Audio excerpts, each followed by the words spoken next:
Uma coisa muito importante que tem mexido com a cabeça de muita gente, não só de agora, há muito tempo se fala com uma preocupação imensa, é com o ronco e a apneia. Sabia que muitos casais se separam por excesso de barulho noturno? Sim, tanto o homem como a mulher também roncam. É sobre isso que vamos falar agora. Distúrbios do sono. A nossa grande referência profissional será a doutora Roberta Varela. Começa aqui, começa agora mais um programa Câmera Brasil.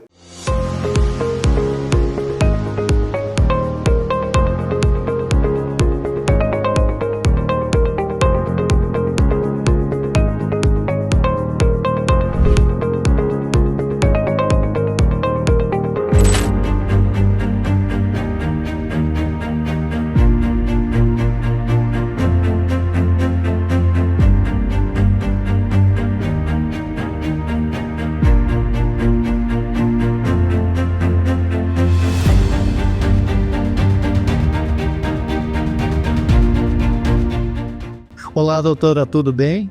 Olá, Roberto, tudo bem? E é bem isso mesmo, doutora. Quer dizer que o ronco e a apneia causa diversos problemas às pessoas que sofrem, padecem desse mal? Sim, o ronco e a apneia, a pessoa tem uma qualidade de sono muito ruim e isso vai ocasionar várias doenças, pressão alta, diabetes, uma série de doenças, né? Que vai com o tempo, a tendência, eu falo, né? Eu uso um termo, o efeito cascata. O paciente sem tratamento, ele vai entrando no efeito cascata e uma coisa vai piorando a outra. Então ele acaba com uma qualidade de vida muito ruim e ali sofrendo, né, muitas vezes, várias doenças em conjunto devido a essa má qualidade do sono. E causa também separação? Então, você sabia, Roberto, que a terceira causa, isso é estatístico, de separação, são os problemas devido ao ronco, problema do casal não já dormir mais junto, dormir em camas separadas, ou se não tem como dormir, começa uma discussão. Então, estatisticamente, a terceira causa de separação é o ronco e a apneia. E o que leva a pessoa a sofrer, padecer desse mal? Então, se o ronco é frequente, é porque existe algum grau de obstrução. Fazendo um exame do sono chamado polissonografia, a gente vai ver que grau de obstrução tem. Dos que roncam em torno de 30%, além de roncar, faz a apneia obstrutiva do sono. O que é? A passagem de ar, ela fecha e o paciente fica sem respirar. O cérebro percebe isso, o que o cérebro faz? Dá uma descarga de adrenalina. Então a pessoa muitas vezes não lembra, mas ela fica a noite toda levando um choquinho ali da adrenalina. Então a qualidade do sono se torna ruim.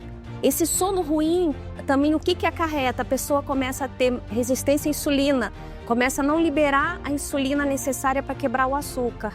O que acontece? Aumento de peso e tendência a diabetes.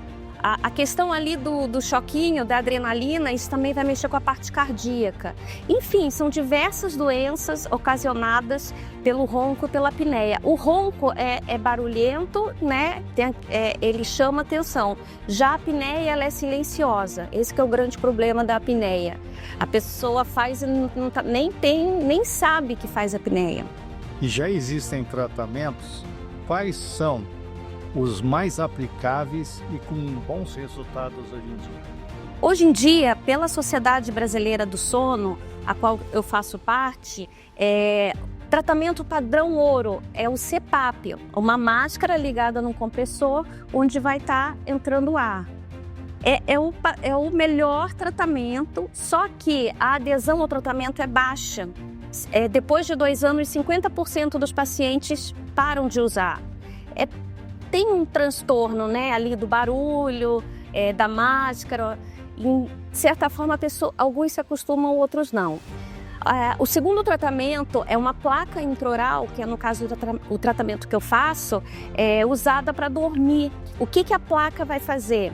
A placa são 2 placas, né, arcada superior e inferior, E a gente vai lentamente, progressivamente, avançando a placa inferior, e a arcada inferior vem para frente.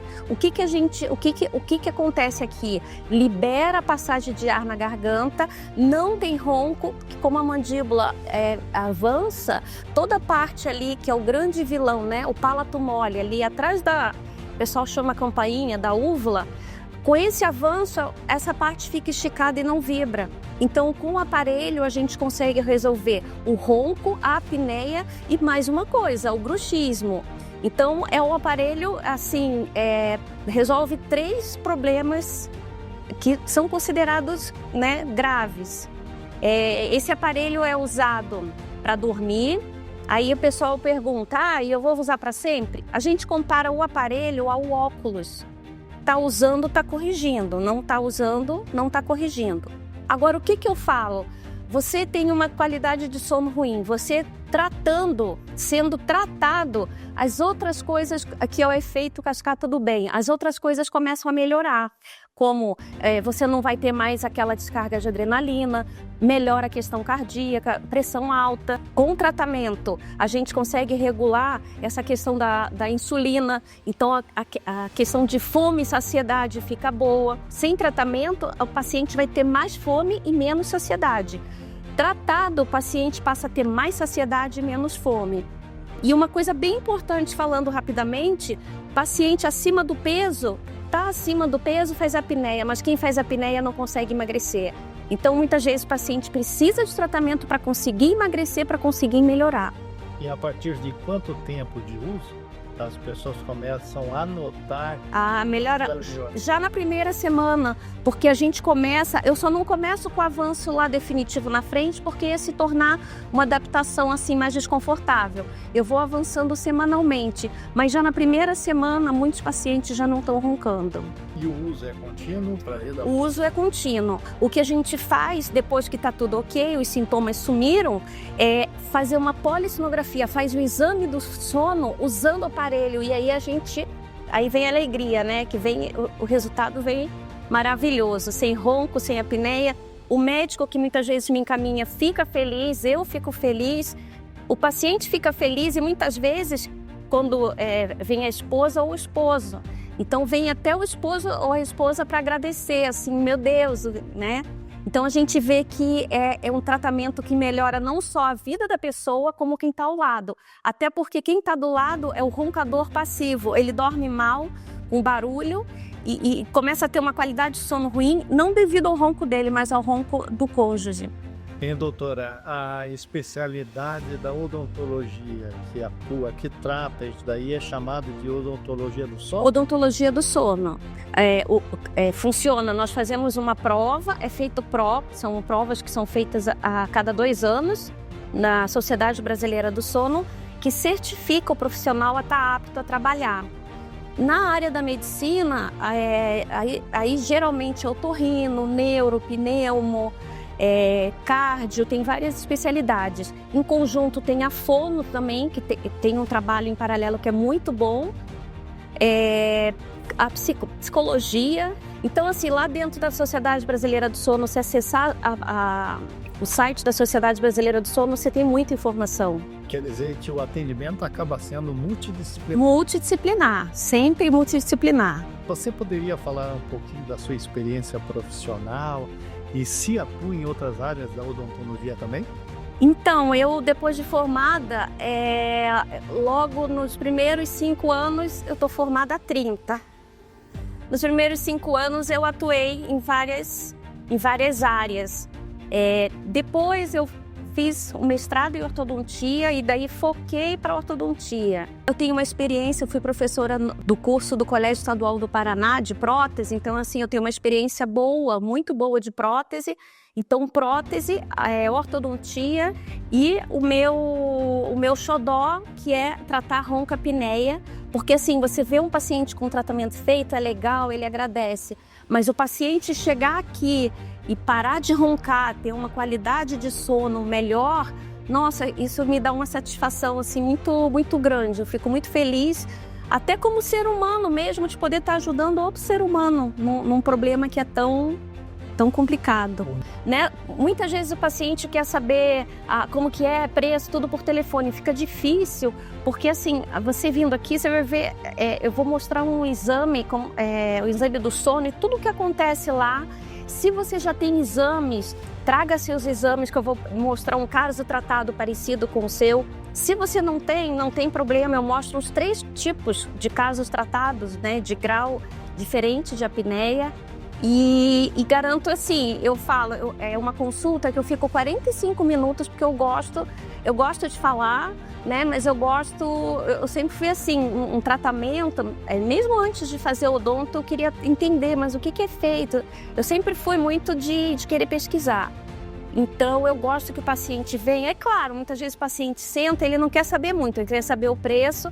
Mas assim, eu consigo dobrar a maioria, porque começa a assistir aqui o que eu mostro, com o meu tratamento, de uma maneira bem didática. Acho que por dar aula, a gente acaba tendo uma didática para mostrar e ir direto ao ponto para o paciente ver como funciona. Gostaria muito de agradecer a sua participação. Eu que agradeço. Desejo a você o tempo necessário para as suas considerações finais, aproveitando. Que recado você pode deixar a quem não aguenta mais ver, não apenas o sofrimento de quem ronca, como também de quem dorme ao lado? Ao lado, né? Que é o roncador passivo. O que eu posso dizer? Vamos tratando o sono, você vai ter uma vida melhor.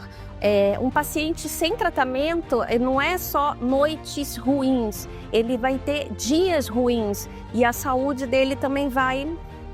aquela questão que eu falei do efeito cascata, vai uma coisa piorando a outra.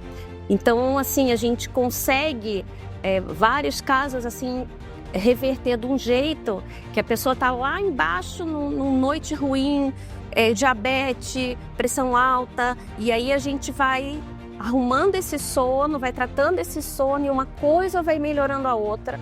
Uma coisa que eu não falei até agora que é importante, atividade física. Não adianta, gente, ou você faz atividade física ou você vai gastar mais na farmácia.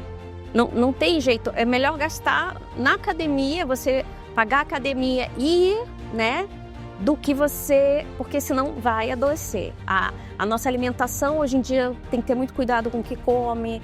Tá difícil hoje em dia com muito fast food, muita tentação, né, da gente comer errado. O álcool também, né? O álcool também, da gente não se exercitar. O álcool, quem bebe também dorme mal, porque ele provoca um relaxamento. Até tem outro vídeo que eu comentei tomando vinho eu vou dormir melhor. Você vai apagar, mas a qualidade do sono é péssima. O álcool faz um estrago, você vai fazer mais apneia e vai acordar mal. É ressaca. Não é ressaca, que você fez apneia a noite toda. Então é isso. Obrigada. Obrigado, viu? Obrigada.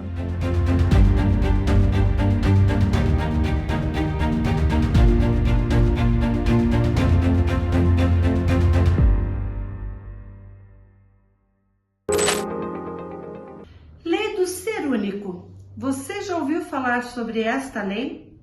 Sou Josi Alves, terapeuta de personalidades, parapsicóloga clínica, hipnoterapeuta sistêmica, e hoje quero conversar com você a respeito de algumas frases que eu tenho certeza você já ouviu alguma vez na vida. Por exemplo, filho de peixe, peixinho é. A fruta não cai longe do pé. O que essas duas frases têm a ver com a lei do ser único? Então vamos lá. Todos nós nascemos para conquistarmos o nosso espaço nesse imenso universo. E nós nascemos para fazermos diferente daqueles que nos antecederam. E nós estamos acostumados e às vezes até habituados a desejar, querer que os nossos filhos sejam iguais a nós. Nós vemos muitas vezes essa herança, né? Essa continuidade de profissões vem do avô, do pai, passa de geração em geração até os filhos. Um legado na família. Mas se este filho não tiver vocação e estiver seguindo apenas um desejo do pai, dos pais, da família, certamente ele será frustrado diante da sua escolha. Por quê? Ele nasceu para fazer diferente. E muitas vezes nós cobramos dos nossos filhos essa situação. E todos os filhos detestam ser comparados aos pais ou aos seus irmãos mais velhos. E eles precisam ser diferentes para conquistar o seu espaço. Então eu quero que você tenha essa dica. Todas as vezes que você olhar e falar, puxa, é a cara do pai, a fruta não cai longe do pé. Tenha certeza que esta criança, esse adolescente, esse jovem que está ouvindo isto, certamente vai ficar infeliz, vai ficar incômodo com esta comparação. E se ficar feliz, provavelmente no futuro ele vai precisar de uma terapia, porque ele vai se sentir perdido, deslocado. Nós não falamos em questão de valores. Claro, os valores são inegociáveis. Se o pai é honesto, claro, vai passar isso para o filho, vai trazer esta instrução, né? Este valor para o filho. Mas sempre querer comparar é prejudicial.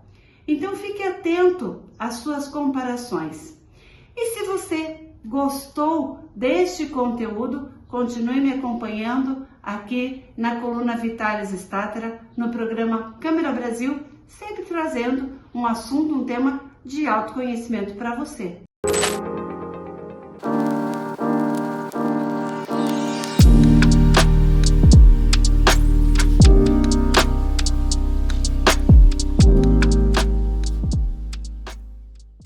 Bom dia, eu sou a doutora Camila, eu estou aqui na coluna da semana para abordar um assunto muito importante, muito relevante para a vida aí de muitas mulheres que nós temos feito a diferença através aqui da Finasville. Não sei qual o método atual que você se utiliza aí para se depilar, se é a cera ou se é a gilete, porque se você utiliza um desses dois métodos, provavelmente você sofra de foliculite, que é aquela inflamaçãozinha que dá lá no folículo piloso, parece uma espinha, mas não é, e ela inflama e fica altamente dolorosa a percepção do toque. Se você sofre com isso, a depilação a laser seria uma ótima opção para amenizar e até mesmo acabar com esse problema. Outro problema para quem utiliza a cera gilete seria apresentar manchas ali nas estruturas onde está crescendo os pelinhos. São manchas mais escuras em região de virilhas, axilas.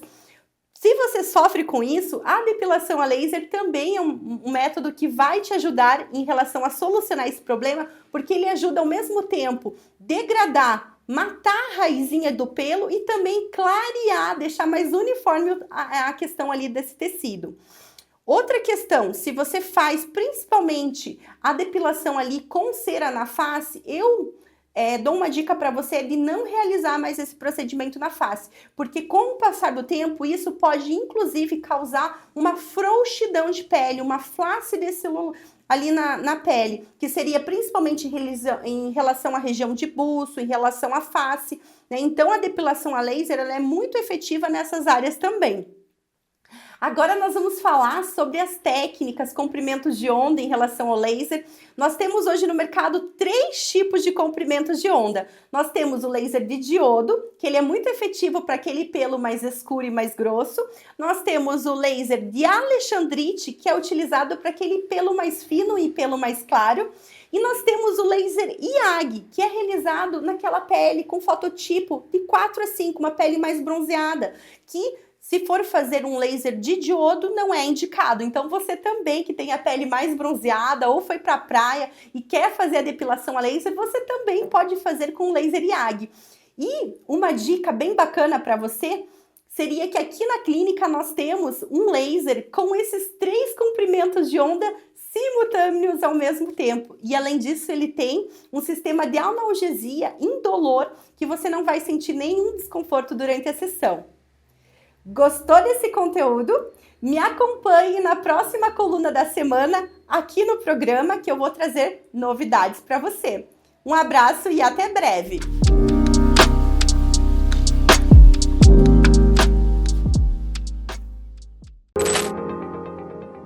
Olá, eu sou a doutora Amanda Araruna, trabalho no Casal Raiz Capilar e venho falar um pouquinho com vocês hoje sobre transplante de sobrancelha e transplante de barba.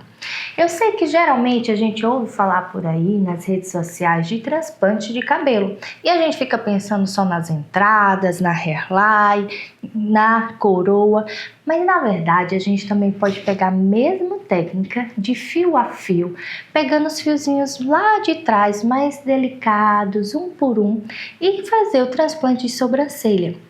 Eu sei que você, assim como eu, mulher ou também homens, né, sempre tentaram ali usar micropigmentação de sobrancelha, tentaram pentear a sobrancelha mais para um lado, mais para cima, passar uma sombra para disfarçar. E por que não fazer o transplante de sobrancelha, né?